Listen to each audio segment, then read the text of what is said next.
Bonjour et bienvenue chers auditeurs, c'est l'émission Tribune Bonécha. Aujourd'hui, Tribune Bonécha propose un cadre d'échange sur la préparation de l'élection présidentielle en 2027.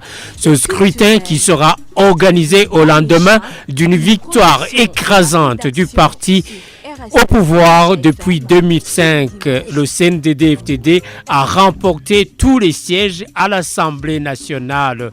Les autres partis politiques se sont contentés de se plaindre. Le train électoral est en marche avec une libre voix au parti CNDD-FDD. Comment se prépare la présidentielle de 2027? Y aura-t-il un scrutin démocratique, inclusif et dans la transparence? Qui sont les candidats potentiels? Que faut-il faire pour réussir ce scrutin? Nous avons 3 invités autour de la table pour cette émission Tribune Bonécha d'aujourd'hui. Honorable Olivier Nkurunziza, président du parti UPRONA. Bonjour, merci d'avoir accepté notre invitation. Bonjour, je salue tous les auditeurs de la radio Bonécha FM et je salue tous mes collègues ici avec qui on va partager le plateau. Vous êtes le bienvenu, monsieur le président du parti UPRONA. Nous avons Monsieur François Bizimana, commissaire chargé de la communication et de l'éducation électorale à la CENI.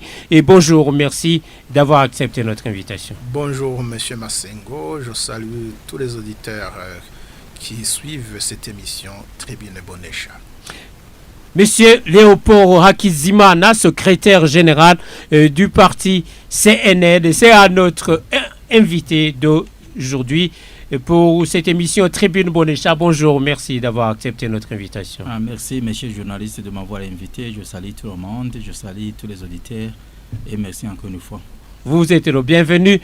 Réalisation Christine Kamikazi, mise en onde de Jean-Baptiste Atungimana. Léon Massengo, je suis ravi de vous présenter cette émission Tribune Bonécha. Merci de nous écouter, bienvenue. Bonécha FM 96.8 FM, Bonécha FM 102.4 FM. Pour continuer l'émission, nous allons écouter les règles de l'émission Tribune Bonécha. Il n'est pas permis de mentir, de s'accuser, de condamner ou de choquer. Le respect de l'idée de l'autre est recommandé. Le journalisme de solution nous guide. Oui, ce sont les règles de l'émission Tribune Bonécha. Dans 12 mois, les Burundais seront invités à se rendre aux urnes pour désigner leur président. C'est un événement qui n'est pas une surprise, mais très important et de grands enjeux. Le fauteuil présidentiel est en effet très convoité. La guerre pour y arriver n'est pas toujours facile à gérer. Il faut de bons textes consensuels, de la rigueur et la transparence pour une élection crédible. Première question. La première question, qu'est-ce que vous pensez de la prochaine présidentielle, messieurs? Léopold Hakizimana, secrétaire général du parti CNL. Qu'est-ce que vous pensez de l'élection présidentielle de 2027? Merci de la question. Ce que je pense que les élections de 2025 seront des élections comme ça a déroulé d'autres élections. Souvenez-vous que le Burundi, depuis qu'il a accédé à un système démocratique, depuis 1993. Il y a eu plusieurs camps d'élection présidentielle, c'est-à-dire que la population est appelée à choisir parmi plusieurs candidats. Je suppose qu'effectivement pour 2027, il y aura aussi plusieurs candidats. Et parmi les candidats, j'imagine que les partis politiques comme le nôtre, le parti CNL, présenteront un candidat. Pourquoi? Parce que tout parti politique qui se crée, se battent pour conquérir au pouvoir. Le parti CNL aussi, parmi les postes à conquérir, figure le poste du président de la République. Oui, c'est une autre question qui va suivre. Oui, merci beaucoup. Honorable Olivier Nkurunziza, qu'est-ce que vous pensez de la prochaine présidentielle de 2027? Vous savez, depuis 1961, le parti PRONA a participé dans les élections. Et la participation des élections au Burundi, nous avons de l'expérience des élections, et surtout des élections qui se sont bien déroulées et d'autres qui n'ont pas été bien préparées. Alors, ce que nous attendons des élections, d'abord tenant compte des élections de 2025 qui étaient pleines d'irrégularités que le parti PRONA avait soulevées. Alors, ce que nous attendons au niveau du parti PRONA, nous attendons impatiemment d'avoir cette fois-ci des élections crédibles, acceptées par tout le monde, transparentes. Parce que si ça sera de la même manière, des élections qui se dérouleront de la même manière que nous avons vu en 2025, ça sera une chance ratée pour les Burundais. Et voilà pour moi ce que je m'attends. J'attends que la CENI d'abord réponde aux préoccupations posées par les partis politiques qui ont plaidé plainte. Jusqu'à maintenant, nous avons encore des soucis.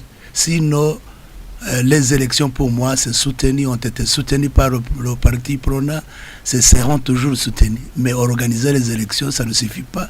Il faut que les élections soient transparentes, libres et crédibles. C'est ça ce que nous voulons. Aujourd'hui, alors, la préoccupation majeure du parti PRONA, c'est d'avoir des élections libres, transparentes, crédibles et acceptées par tout le monde, parce que nous avons soif de ces élections. Merci beaucoup. Peut-être je dois reformuler la question au parti CNL. Les attentes par rapport à la présidentielle. Les attentes, c'est plus que brièvement que le parti PRONA. Souvenez-vous que le parti CNL avait participé aux élections de 2025 et a soumis beaucoup de préoccupations sur le déroulement des élections. Ce sont des élections qui ont connu beaucoup d'irrégularités que nous avons décriées et nous souhaitons que les élections de 2027 ne seront pas les mêmes élections, les mêmes pratiques de 2025. Comme nous avons soumis nos préoccupations à l'organisation des élections, nous supposons qu'ici, présent, monsieur le commissaire, nous a bien entendu. Je suppose qu'ils sont prêts à corriger les erreurs qui ont marqué les élections. Si ces erreurs ne seront pas corrigées, ça sera une élection, comme mon président l'a dit, une élection ratée encore une fois. Voilà, la question qui suit est posée au commissaire François Bizimana, chargé de la communication et de l'éducation électorale à la CENI. Ce n'est pas ce qu'il pense de la présidentielle, mais comment se prépare aujourd'hui la présidentielle de 2027? Merci beaucoup, Monsieur Massengo. Les préparatifs pour l'élection présidentielle de 2027 vont bon train. Et je vais vous le montrer. D'abord, je pars du cadre légal. Et je pars aussi de la date du 20 juin 2020. Le 20 juin 2020, c'est le jour où le président de la République a prêté serment. Ce qui signifie que le 20 juin 2027, nous devons avoir un président de la République élu ce jour-là, qui prêtera serment ce jour-là. Comment donc la CENI est en train d'organiser ou de préparer l'élection présidentielle de 2027 pour respecter la date du 20 juin 2027. Pour comprendre notre démarche, ça veut dire que vous allez compter les jours à partir du 20 juin en reculant, puisque toutes les activités qui seront organisées doivent être organisées pour que la date du 20 juin soit une date qui est très bien respectée pour avoir un président de la République élu. Et en lisant le code électoral, puisque nous partons de là, en lisant le code électoral qui nous indique comment les électeurs sont convoqués la CENI part de ce repère pour planifier ses activités. Je vous lis cet article. Probablement qu'il y en a qui n'ont pas cet article en tête. Il est dit ceci. Les électeurs sont convoqués par décret du président de la République 150 jours calendrier au plus tard et 180 jours calendrier au plus tôt avant la date du scrutin. Vous comprenez donc que au plus tôt, c'est 6 mois avant la date du scrutin et au plus tard, c'est 5 mois avant la date du scrutin. Et ce même code électoral prévoit que l'élection du président de la République peut se dérouler en 2 tours, au cas où au premier tour, aucun candidat n'a obtenu la majorité absolue. Vous comprenez donc que dans le souci de respecter la date du 20 juin, la CENI doit tenir compte du cadre légal qui prévoit qu'il peut y avoir un deuxième tour. Si on essaie donc de lire cet article 11 du Code électoral et en comptant à partir du 20 juin, vous voyez bien que la convocation des électeurs devra intervenir au courant de l'année 2026. Ça sera au courant de l'année 2026. Au plus tôt au mois de novembre, au plus tard au mois de décembre. Et la CENI a donc déjà prévu comment y arriver.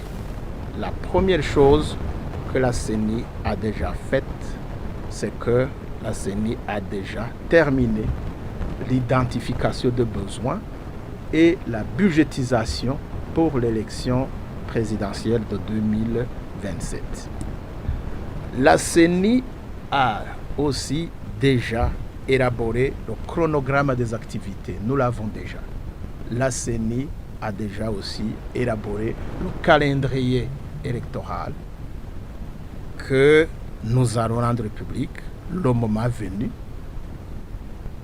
quand nous aurons invité tous les partenaires impliqués dans la participation de l'élection présidentielle de 2027. Et ça ne sera pas trop tard. Dans un mois, ou moins d'un mois, cet événement aura lieu où tous les partenaires électoraux pour l'élection présidentielle de 2027. Voilà où nous en sommes pour le moment. J'allais effectivement parler de la concertation avec les partenaires à cet événement, à ce grand rendez-vous. C'est que en fait les partis politiques pensent que vous êtes en retard par rapport à l'organisation de ce cadre de concertation. Je ne sais pas, peut-être ils vont le dire eux-mêmes. Est-ce que vous pensez, monsieur honorable président du parti IPRONA, que vous avez encore du temps suffisant pour en parler? Est-ce que le temps suffit pour démarrer les concertations? D'abord, je remercie beaucoup le commissaire qui vient de nous donner l'état d'avancement des préparatifs des élections. Vous comprenez très bien techniquement que la CENI a le devoir effectivement de réfléchir en tenant compte du cadre légal, parce que les élections, nous devons avoir un président élu le 20 juin. Alors tous les préparatifs sont à moins d'une année, peut-être et demi, quand ils comptent. Alors, la CENI, tenant compte de tout cela, il doit inclure dans ses préoccupations comme nous l'avons déjà soulevé. C'était même devant le président de la République, c'était le 25 juin à Gitega. Nous avons soulevé nos préoccupations. Parce que ce que nous voulons, c'est de voir que la démocratie soit une réalité au Burundi. Organiser les élections, ça ne dit pas à faire la transparence. Or, ce que nous disons, ce sont des élections. Vous voulez une élection crédible. Ce que nous voulons, ce que nous sommes en train de dire, ce sont des faits observés sur le terrain. Ce que nous avons vécu nous-mêmes, étant parti politique, alors forcer et refuser, par exemple, et dire nous allons organiser les élections comme si rien n'a été soumis, ça sera fragiliser la crédibilité de l'institution que nous respectons comme la CENI.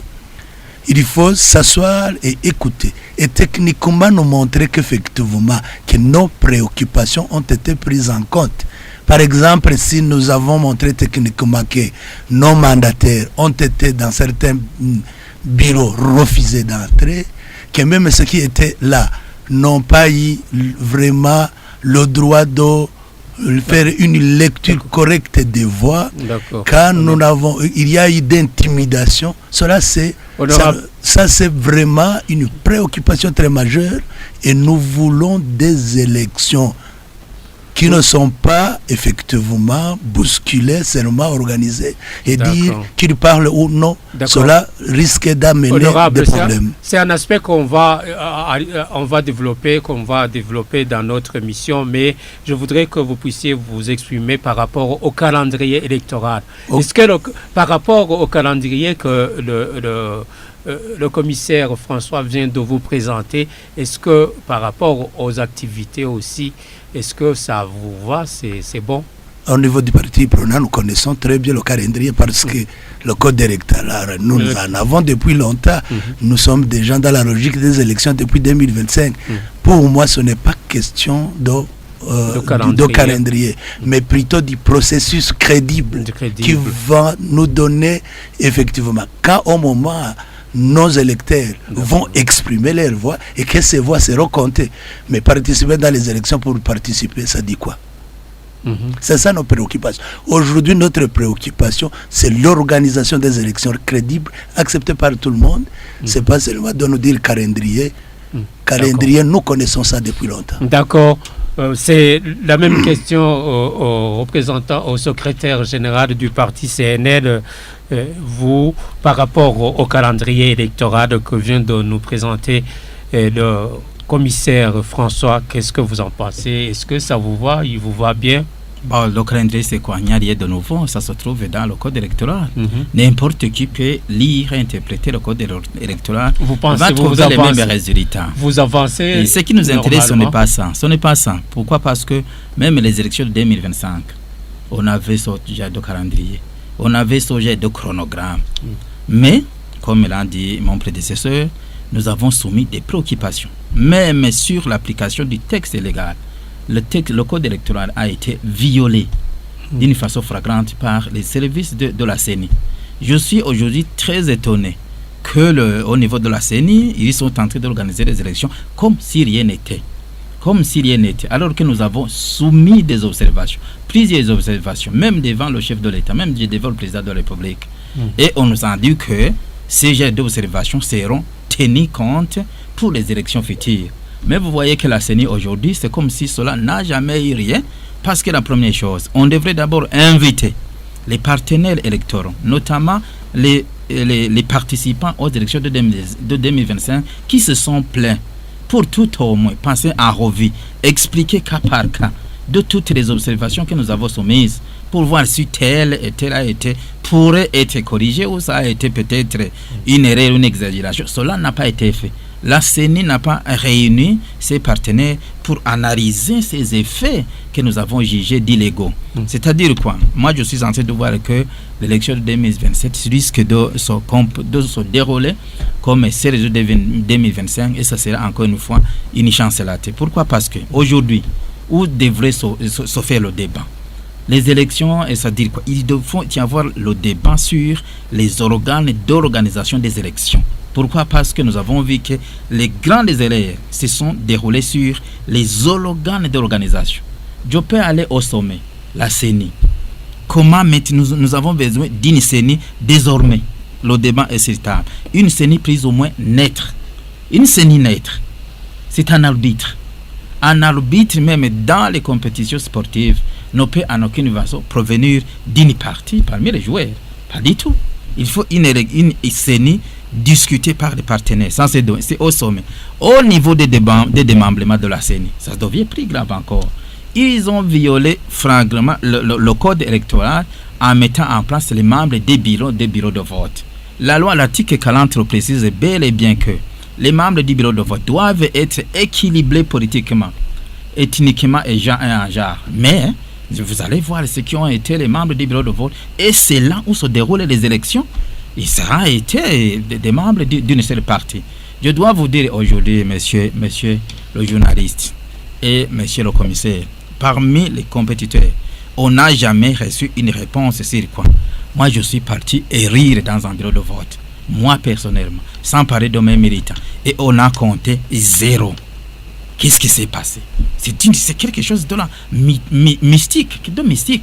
Même notre voix n'a pas été comptée. C'est quoi? La CENI devrait nous dire ce phénomène qui peut élever à ce qu'un homme politique, adulte, conscient de lui-même, il pose carte de vote et au comptage 0. Ça s'est passé dans plusieurs localités. C'est une histoire qui se passe nulle part au monde qu'au Burundi. Alors, c'est pourquoi je vous dis, avant de nous parler de ce genre de chronogramme, de calendrier, il faut tout au moins organiser un débat sur son. Passer en revue de ce qui s'est passé en 2020, c'est sans l'évaluation des élections. Et surtout avec les compétiteurs qui ont soumis des observations.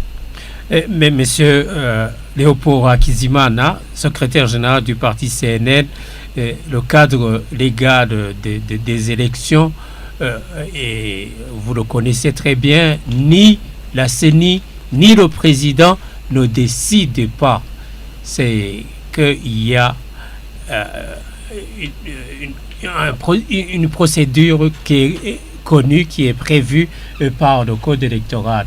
Est-ce que vous avez suivi Je suis tout à fait d'accord avec vous. Moi, je faisais partie, j'étais à l'Assemblée nationale quand on a voté le code électoral. Oui. Si vous voulez, si vous comparez dans d'autres codes électoraux, c'est un code électoral progressif. Et bien fait, si on fait une bonne... C'est pourquoi j'insiste aussi qu'il faut un débat sur les organes d'organisation des élections au Burundi. Point d'interrogation. Et là, vous vous adressez à qui?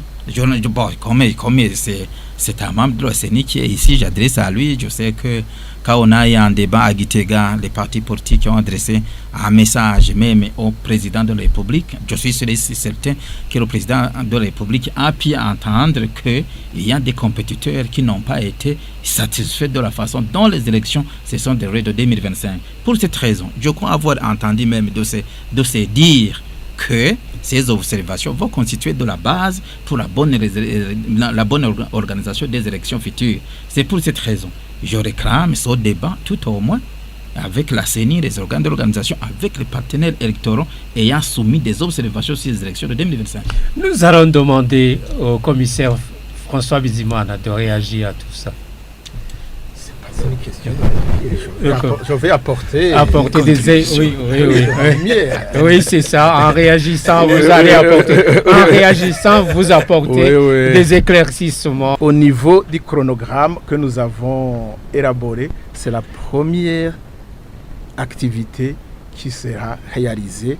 Et voilà comment nous l'avons intitulé. Si nous ne l'avons pas bien intitulé, vous allez nous compléter. Nous avons dit qu'il y aura une rencontre d'échange et de consultation de la CENI avec les partenaires électoraux, les partis politiques, les candidats, même la société civile, confessions religieuses, que cette rencontre d'échange et de consultation aura lieu très prochainement, comme je vous l'avais dit. Tout ce que vous avez à exprimer, vous aurez l'occasion de l'exprimer, et la CENI aura à apporter des éclairages à toutes vos préoccupations. Ne pensez pas que les différentes rencontres que nous avons eues ensemble, à Gitega, par 2 fois, nous avons noté vos interrogations, nous avons noté vos préoccupations, et le moment, il est proche, et nous allons nous pencher à toutes vos préoccupations. Nous allons trouver les réponses ensemble. Ne croyez pas que la CENI n'est pas en train de travailler, n'est pas en train de se pencher sur les différentes interrogations soulevées. L'organisation des élections est une matière toujours dynamique. Telles que les élections ont été organisées en 1993, les élections n'ont pas été organisées de la même manière en 2005, ou en 2010, ou en 2015.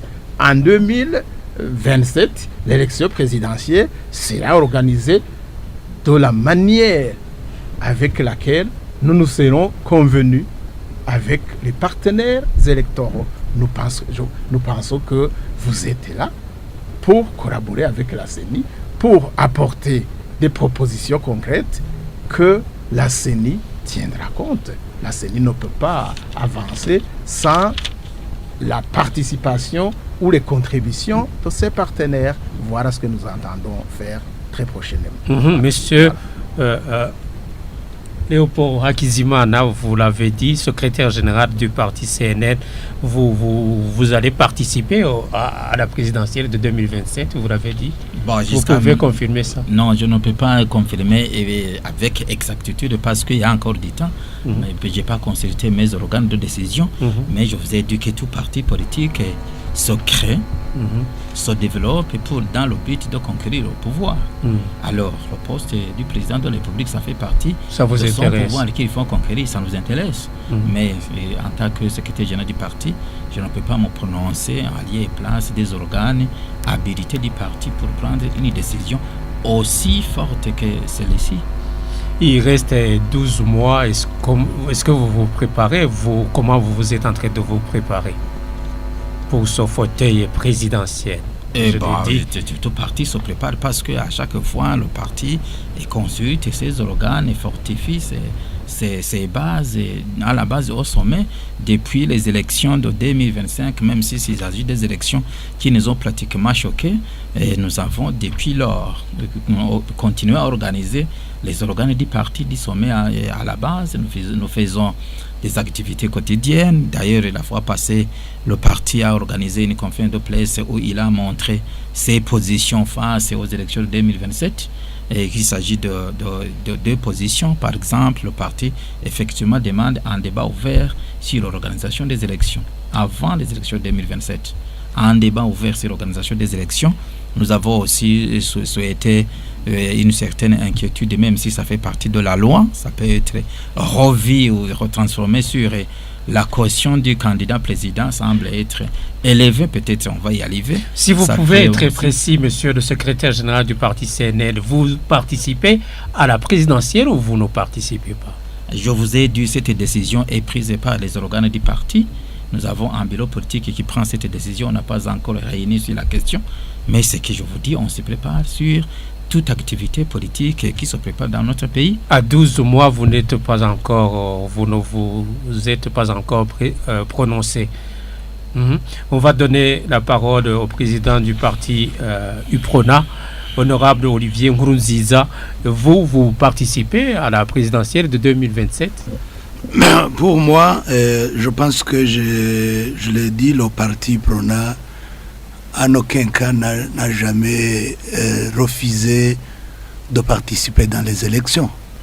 Et parce que nous avons toujours tant défendu les élections. Mais ce que je dis toujours, ce n'est pas seulement de participer dans les élections, mais plutôt de voir les élections libres, transparentes. C'est ça ce que nous voulons. Alors, au niveau du parti UPRONA, comme les organes du parti décident toujours, vous savez, nous décidons d'aller dans les élections, nous choisissons un candidat. Il y a dans notre programmation des activités internes, nous allons suivre ça, c'est prévu, on va décider. Mais tenant compte, comme je l'ai dit, après avoir discuté et examiné avec du sérieux, c'est nos préoccupations que nous avons soulevées. mais afin de renforcer la confiance dans le processus électoral burundi, parce que c'est un élément très essentiel pour garantir les élections apaisées et les élections crédibles. La CENI, comme il vient de nous rassurer, qu'on va encore s'asseoir, discuter, voir qu'effectivement nos préoccupations ont été tenues en compte, parce qu'on peut promettre qu'on le fera, mais seulement ça peut être théorique. On va, parce que les élections, ce que nous avons besoin comme parti prenant, ce n'est pas seulement de participer dans les élections, mais de voir que les élections soient libres, transparentes, et que ce soit des élections effectivement où le peuple lambda burundais, quand il exprime ses voix, ça soit une réalité, que ça ne doit pas disparaître dans la nature comme ça, sans toutefois savoir où sa voix a été menée par qui. Nous demandons à la CENI, c'est ça, à la CENI, comme on l'a dit, nos préoccupations, c'est dans ce démembrement.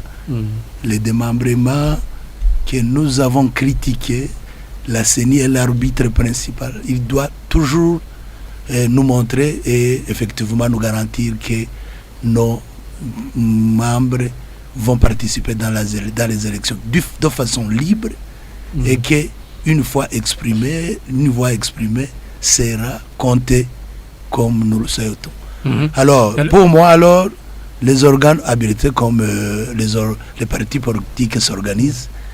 Et pour moi, ce que je peux dire... pour vous prononcer. Oui, nous continuons. Après avoir terminé les élections, j'ai fait la descente dans toutes les provinces pour expliquer nos problèmes, les problèmes rencontrés, l'évaluation au niveau du parti prenant et au niveau d'aller voir à la CENI et aux autorités, surtout le président de la République et le gouvernement, qui doivent s'assurer que les élections au Burundi sont bien organisées. Et après, les organes vont décider que le parti prenant va continuer ou pas. Alors jusqu'à maintenant, nous allons tenir compte de la situation. Parce qu'ils nous ont dit, si les élections seront organisées de la manière dont nous avons vu en 2025, ça sera la façon de perdre le temps au moment où l'IPRONA sera dans ces élections. Parce que ce que nous avons exprimé comme voix, on n'a pas pu retrouver ça dans les urnes.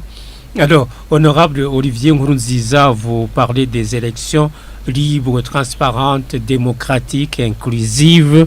Et pour arriver à tout ça, il y a des facteurs qui dépendent de vous-même, c'est-à-dire l'observation, c'est-à-dire l'encadrement de vos militants. Est-ce que vous avez suivi dans le décompte des voix dans les bureaux de vote? Quelle est votre responsabilité dans tout ça? Nos responsabilités, on avait déjà fait cela du côté du parti, parce que le parti avait donné des mandataires là où il devrait les avoir, parce que c'est là où tu as des membres que tu dois donner des membres du bureau de vote. Mais nous avons encore participé dans les élections comme prévu, mais ce qui nous a étonné, ce sont les préoccupations, effectivement. Parce que l'essentiel au Burundi, ce n'est pas de gagner les élections, mais de participer dans les élections qui sont crédibles. Là, quand les élections sont crédibles et que tu échoues et que tu gagnes, là c'est bon. Mais dire que tu as gagné alors qu'il y a l'opacité dans l'organisation, c'est ça ce qui nous fait mal. Alors, au niveau du parti prenant, alors, aujourd'hui, les préoccupations, comme je l'ai dit, et je le répète, c'est de voir qu'au Burundi, il y a des élections bien préparées, transparentes, crédibles et acceptées par tout le monde. Parce que si les élections, vous les organisez et qui ne sont pas acceptées par tout le monde, vous forcez, oui, vous pouvez le faire, mais vous créez des mauvais antécédents. Et vous pouvez créer même de l'insécurité. Par exemple, si nous avons vu que dans les élections, on a malmené nos mandataires dans les urnes, qu'on a malmené des électeurs, les membres du bureau de vote, et les gens qui étaient là. Alors, et nous avons conseillé à nos membres d'être calmes. Mais quand dans les élections de 2027, les gens peuvent se confronter dans les élections inutilement, Alors, au niveau du parti, nous disons, au lieu d'envoyer nos membres, il y a même ceux qui ont été emprisonnés parce que seulement ils ont demandé non, vous ne pouvez pas dire que cette voie de le code électoral prévoit les façons de porter plainte. Malheureusement, le code électoral n'a pas été respecté, qui est bien confectionné dès la mise en place des membres du bureau de vote. Le parti Prona avait soulevé ses préoccupations auprès de la CENI en disant il faut respecter l'article 40 combien, mais on avait mis seulement les membres du parti au pouvoir, qui les membres, ce que je peux souligner, qui est entré en danger, mettre le démembrement de la CENI depuis les provinces, dans les communes, jusqu'à dans les bureaux de vote, qui sont contrôlés par le parti au pouvoir. Et non pas seulement, si la CENI allait gérer ses membres, ça allait très bien, mais ces membres sont téléguidés par d'autres personnes. C'est ça ce que nous voulons comme indépendance de la CENI. Que la CENI, s'il donne ordre, que tous ces ordres soient respectés. Je suis témoin.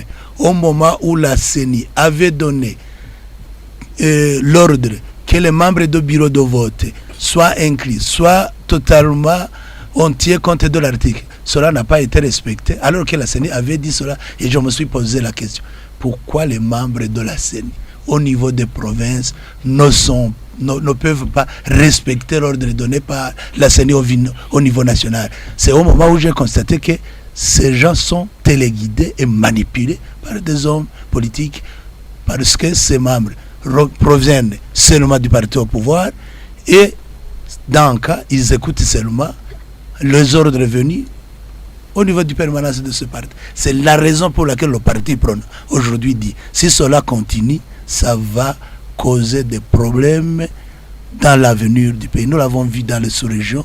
Il ne faut pas que nous arrivions là.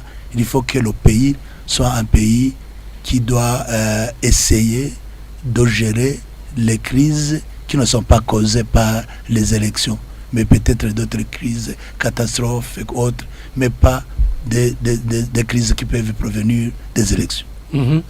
Monsieur Léopold Hakizimana, secrétaire général du parti CNL, il n'y a pas quelque chose qui vous gêne par rapport au code électoral, par rapport à la loi relative aux élections? Bon, une loi qui est mise en place ne peut pas être totalement parfaite. Moi, je suis juriste de formation, je le sais. D'accord. Mais le code électoral... Et vous avez voté d'ailleurs moi aussi, j'ai participé au vote du code électoral. Le code électoral, peut-être on peut avoir quelques améliorations, mais le grand, c'est encore des progressifs. Par exemple, je peux parler du quotient de 100 millions pour le candidat président. Quand même, vu la situation économique, aussi, vous voulez... Dans certaines situations, c'est un montant quand même élevé. Mais le reste, c'est vraiment, si le code est appliqué tel qu'il est, les élections seraient meilleures. Mais la question qui se trouve où?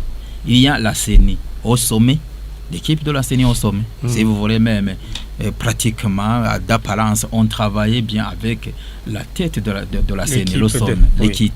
Mais au niveau de la province, au niveau des communes, au niveau des bureaux de vote, l'orientation venait d'ailleurs. Je ne l'accuse pas ici directement, mais lui-même, je sais ce qu'il le sait. Nous avons fait beaucoup de contacts. On le disait de bonne volonté, mais sur terrain, les ordres venaient d'ailleurs. C'est pour cette raison, aujourd'hui, nous demandons qu'il y a quand même un débat sur les élections, sur les organes des élections. Et je suis certain, la CENI, au niveau de la tête au sommet, ne devrait pas s'y opposer à ce genre de débat. Parce qu'elle aussi a besoin que des choses se connaissent. Il y a des choses qui doivent être connues par le public. Aujourd'hui, nous attaquons effectivement la CENI, parce que c'était la CENI l'organisateur.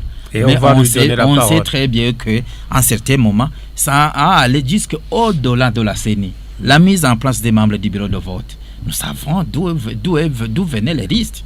Les listes qui devraient être là. Nous savons que les listes venues d'autres partenaires, d'autres compétiteurs ont été rejetées, carrément rejetées. Vous avez parlé même des mandataires au niveau des bureaux de vote. Le jour du scrutin, le parti n'a pas été partout parce qu'on devait avoir 30 000 mandataires, observateurs. Nous avons quand même mobilisé tout au moins plus de 15 000. Mais je vous dis, ils ont participé dans combien de bureaux? D'abord, ils ont été exclus d'entrer, refusés d'entrer au bureau de vote. Ça, c'est un. Même les quelques rares qui ont participé au moment de vote, pendant le comptage, ils ont été chassés et exclus. Et que prévoit la loi par rapport à ça? La loi prévoit autre chose, bien sûr, juste le contraire. Prévoit quoi? La loi prévoit que les observateurs des compétiteurs doivent être au bureau de vote dès l'ouverture du bilan, jusqu'à la fin, jusqu'au comptage. Et par rapport aux partis lésés, au parti lésé. Que prévoit la loi? Qu'est-ce que le parti lésé prévoit? C'est de se plaindre. On s'est plaint. On a été même jusqu'à la Cour constitutionnelle. On a été même jusqu'à la Cour. Nous avons été des régaux, des combattants régaux. Nous avons exploité tous les textes juridiques. Vous avez un dossier à la Cour constitutionnelle. Vous avez un dossier là-bas. Nous avons reçu la même réponse. Que nos préoccupations ne sont pas fondées. C'est toujours, effectivement, n'était pas fondé, c'est la Cour. Alors, je dis aujourd'hui, pour éviter de ces tracasseries juridiques, quelquefois incompréhensibles, qui restent des théories, il faut qu'il y ait un débat ouvert sur les organes qui organisent les élections. Pour éviter parce que les élections, c'est quoi? Comme elle a dit, ce ne sont pas uniquement aller voter, il faut que ce soit une élection qui nous donne les élus. Et ces élus seront légitimes, crédibles, parce que l'élection a été crédible. Nous allons donner le micro. Si je dois ajouter une chose comme l'a dit, non militants aujourd'hui, ayant observé ce qui s'est passé en 2025, au vie et aussi de tout le monde, ils nous posent une question. Vous vous appelez toujours à aller aux élections. Est-ce que ce sont les mêmes élections 2025? S'il s'agit de ces mêmes élections 2025, faites attention, nous disons, nous sommes en train de combattre pour quand même qu'on puisse corriger les erreurs qui ont marqué 2025 pour qu'il y ait quand même une élection 2027 plus ou moins acceptable. D'accord. Alors, nous allons donner le micro au commissaire François Bizimana. Il a écouté, il vous a regardé, j'ai vu avec beaucoup d'attention. Je voudrais l'entendre s'exprimer, et pas pour réagir, mais pour s'exprimer par rapport à toutes les inquiétudes soulevées ici. Le commissaire François Bizimana. Nous avons été toujours dans le même débat ici et comme ailleurs. Et le débat bien animé, mais la pratique, c'est lui aussi. Merci beaucoup, Massengo. Je remercie mes collègues autour de cette table. Effectivement, comme ils le disent, nous avons toujours échangé sur ce genre de questions. Élection crédible, on en parle depuis des décennies, plusieurs décennies. Crédible, libre, démocratique, on en parle, on en parlera peut-être aussi demain. Mais y revenir, ce n'est pas du temps perdu. Ce n'est pas mauvais. Il faut les laisser s'exprimer. Et à partir de leurs idées, on construit. Et la Bible, vous savez, vous voyez, la Bible, il faut la lire, la relire, la relire. C'est ça. Oui, on va laisser le commissaire François Bizimana s'exprimer. Merci beaucoup.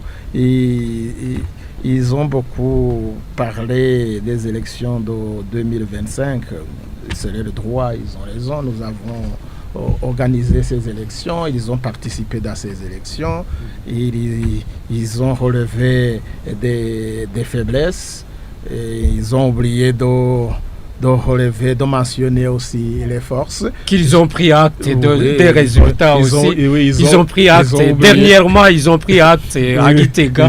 Ils ont pris acte des résultats. Ils ont oublié de parler des forces. C'est ça, mais c'est ça l'équilibre du débat. Il n'y a pas de problème. Et l'organisation des élections de 2025 s'est faite sur base d'un cadre légal. Un cadre légal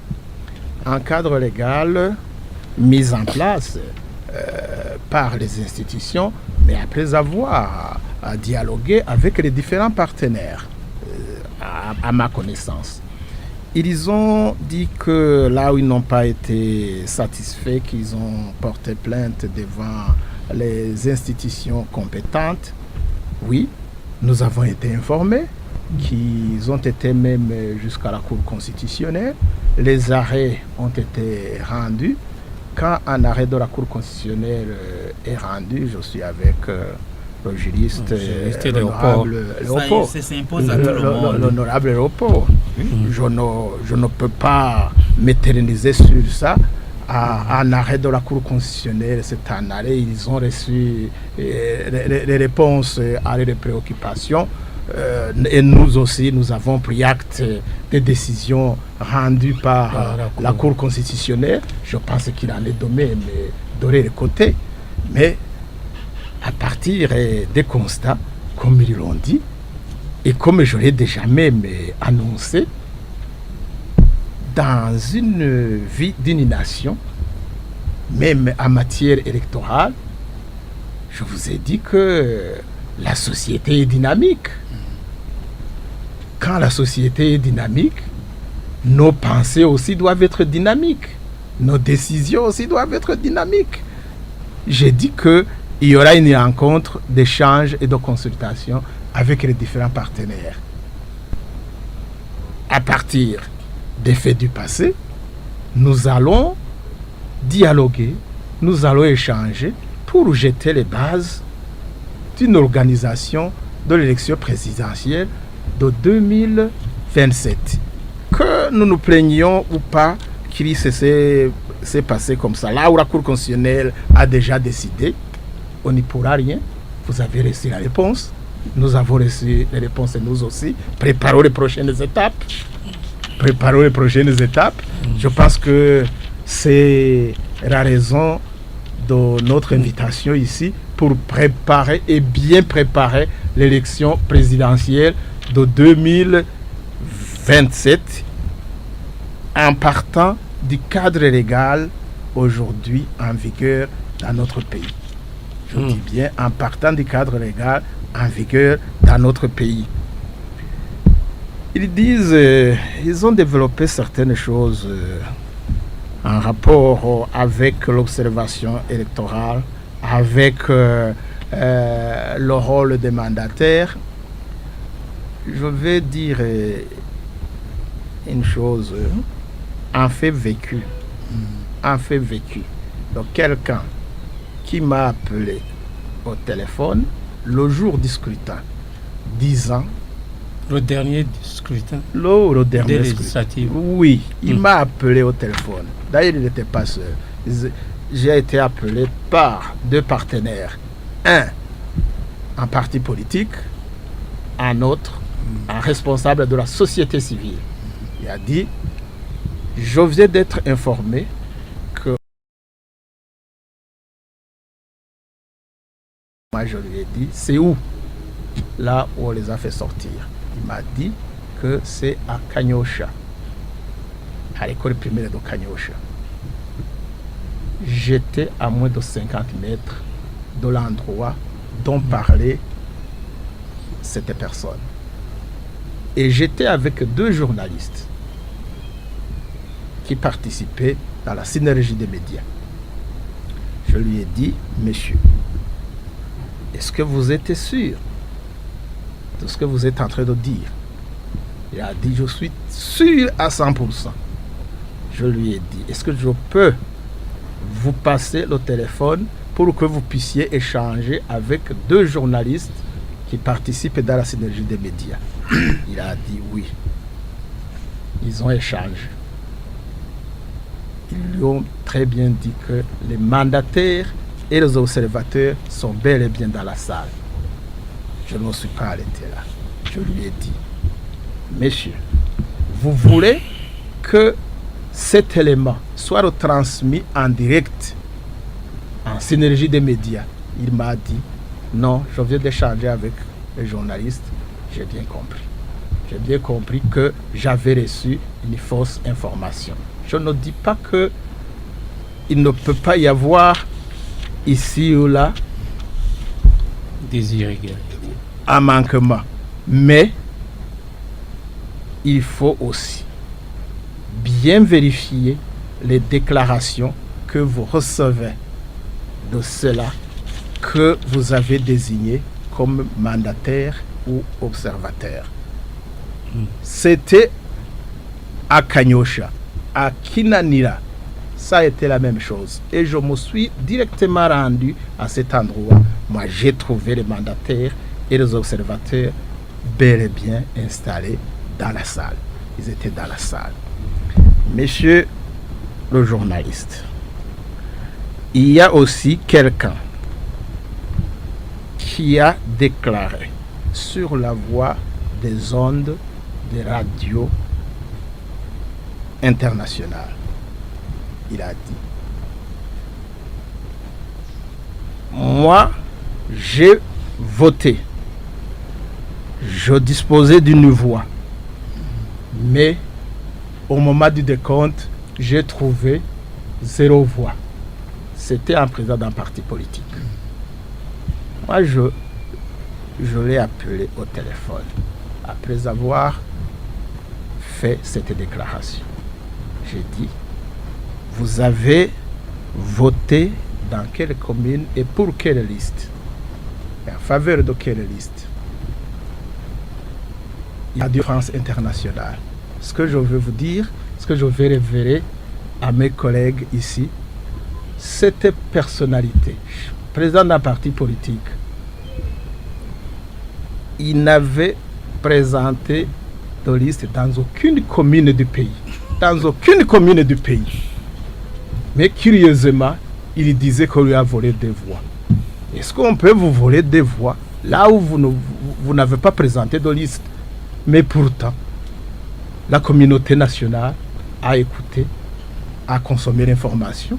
La communauté internationale, même chose. Alors qu'il racontait des contre-vérités. Je ne citais pas qui pour ne pas faire sa publicité. Oui. Pour ne pas faire ça. Pour ne pas l'incriminer. Non. Il sait très bien, on s'est parlé, il sait très bien qu'à travers tout le pays, il n'avait présenté aucune liste au niveau des communales. Aucune. Et pourtant, il a dit qu'on lui a volé des voix. Nous allons, comme je vous l'ai promis, nous allons nous asseoir ensemble, ceux qui ont participé aux élections de 2025 et même ceux qui n'ont pas présenté de liste en 2025, puisque notre souci, c'est d'organiser des élections inclusives. D'accord. Des élections inclusives, même si certains d'entre nous ont demandé qu'il faut organiser cette rencontre à l'intention de ceux qui ont participé à l'élection de 2025. Non, nous allons organiser cette rencontre d'échange et de consultation à l'intention de tous les partenaires. Monsieur le commissaire, il faudra quand même porter l'accent particulier sur ce qui vous donner des observations. Ceux qui vous ont glorifié, ceux qui vous ont dit que vous méritez des félicitations, non qu'un problème. Vous serez ensemble. Ils sont préoccupés de nous qui vous ont donné des observations. Monsieur non, je dois vous dire qu'il y a des gens qui viendraient peut-être pour troubler le débat. Probablement, c'est lui qui a parlé sur les médias internationaux, alors qu'il ne s'est même pas fait élire. Il a fait des conneries, c'est-à-dire qu'à un certain moment, intéressez-vous aux compétiteurs. En tout cas, notre objectif consiste à inclure tout le monde. Si quelqu'un participe dans cette rencontre et qu'il n'y a pas beaucoup de choses à proposer, tant pis pour lui, et heureusement pour vous, vous aurez tout le temps pour vous exprimer. On décidera ensemble et on va aborder les prochaines étapes ensemble après cette rencontre de consultation et d'échange. Il n'y a pas de problème. Honorable François, vous n'êtes pas novice dans le domaine des élections. Qu'est-ce que vous entendez corriger très brièvement? Effectivement, je participe aux élections en tant qu'acteur intéressé depuis 1993. Avant, je participais comme électeur. Mais à partir de cette date-là, je participais comme électeur, mais aussi je me faisais élire. Si vous dites qu'est-ce qu'il faut corriger, on va d'abord, en ce qui concerne la CENI, nous allons continuer à multiplier les séances d'éducation électorale. Les séances d'éducation électorale, puisque nous avons constaté qu'il y a certains partenaires, quand nous communiquons les étapes en rapport avec les élections et qui je ne sais pas ce qui arrive. Tenez par exemple quand nous disons les élections vont commencer à 6 heures. Si c'est à 6 heures, mes chers collègues, le mandataire doit être là avant 6 heures. Il doit être là avant 6 heures. L'observateur doit être là avant 6 heures. L'électeur peut venir après 6 heures. Il peut même venir à 9 heures. Il peut venir à 8 heures. Mais le mandataire ou l'observateur, il doit être là avant le début, avant l'ouverture des urnes. Mais j'ai été, par exemple, dans une localité appelée Boussoro, c'est en zone Kanyosha. J'ai vu des mandataires qui se sont présentés vers 8 heures. Mais vous savez, monsieur le commissaire, que les accréditations pour les mandataires sont distribuées jusqu'à même à midi par les membres de la commission, jusqu'à midi, les accréditations. Vous savez que même il y a des mandataires qui ont été emprisonnés suite à des accréditations données par la CENI. Vous imaginez, vous donnez une accréditation donnée par la CENI et vous êtes emprisonné. Et la CENI, on communiquait à la CENI. La CENI, à un certain moment, était quelquefois débordée.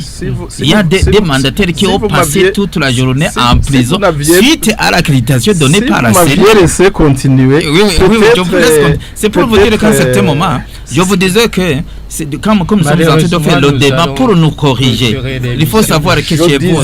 Je disais que si vous m'aviez laissé continuer, oui, je vous laisse, monsieur, peut-être que ça pourrait vous être utile, et utile aussi à vos mandataires. Oui. Je disais que un mandataire, il doit arriver au bureau de vote avant l'ouverture du scrutin, c'est-à-dire avant 6 heures. Et il doit arriver là-bas muni de son accréditation. Qui n'a pas encore été donnée. Pourquoi? Qui vous a Pour dit? des raisons. Parce que il y en a qui se présentaient, imaginez, comme je vous le disais, vers 9h, il disait je suis mandataire. Mandataire comment? Si vous n'avez pas d'accréditation. Les accréditations sont distribuées jusqu'à midi le jour de scrutin. Il y a Sogel qui était là jusqu'à pour midi. empêcher les gens. Non. C'est ce que nous avons relevé comme préoccupation. Si c'était quelque chose qui était permettez que je termine mon intervention. Je sais qu'avec le secrétaire général du CNL, nous avons longuement échangé. Nous avons même... Vraiment, vous êtes un beau communicateur dans la situation, un habitué de la communication. Ça vraiment, je sais que nous avons échangé avec lui, avec les autres. Je leur ai dit. Et j'ai même animé une émission là-dessus, disant toutes les personnes ou tout partenaire voulant ou estimant qu'il veut que ces mandataires soient accrédités, qu'ils viennent. S'il veut une accréditation nationale à la CENI, s'il veut une accréditation locale au niveau de la CEPI. Ça, je sais personnellement que j'aurais communiqué 48 heures avant. Exactement.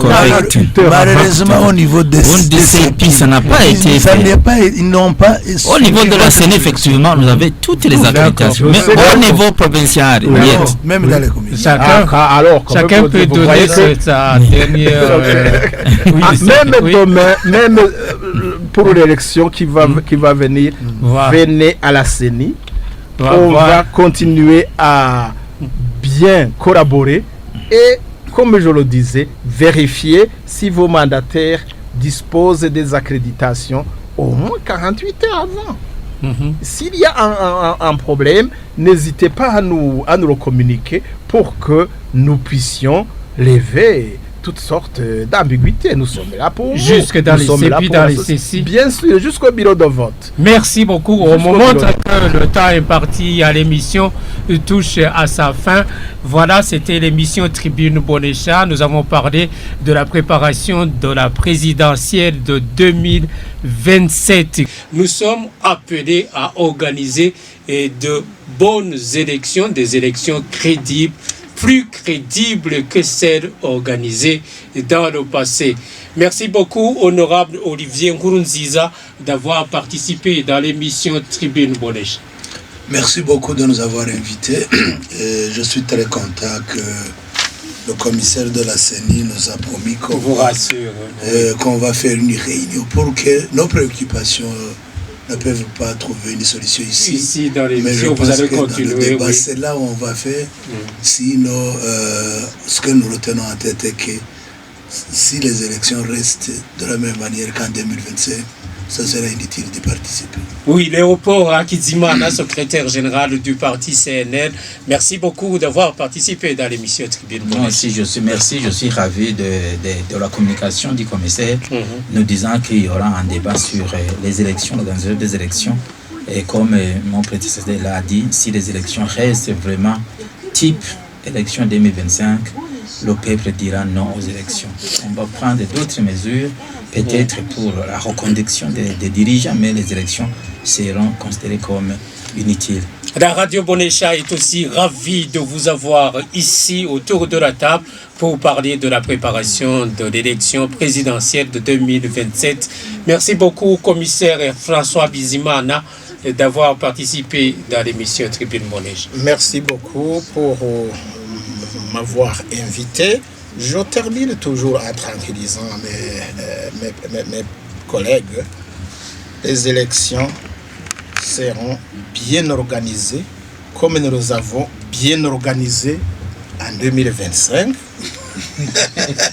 Ça sera très dangereux. Non, ça ne sera pas. Les élections ont été très bien organisées. Même en 2027, ces élections seront très bien organisées.